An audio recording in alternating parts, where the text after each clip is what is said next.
Okay, hello Terka. Hello Johnny. How are you?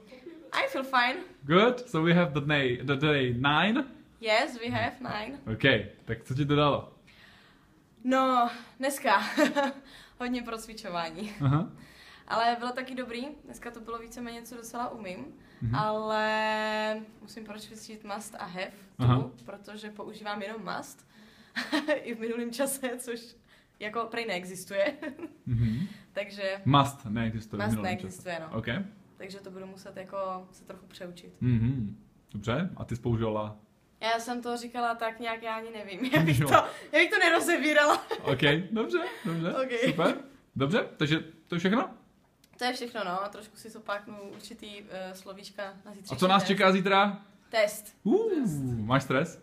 Nemám, člověče. Ne? Poprvé v životě fakt upřímně jdu psat test a nemám stres. Jak to? Nevím, jako já mám pocit, že to vím, to co tam bude.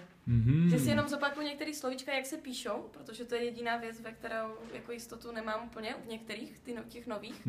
Ale poprvé v životě mám pocit, že to udělám prostě. Wow. To je, okay. A to je... Takže máš výzvu 100% na test? Yes. OK. Good. Super, tak jo? Řekneme si potom. Výborný, OK, takže 100%. Takže uvidíme zítra, těšte se na další video. Čau. Bye.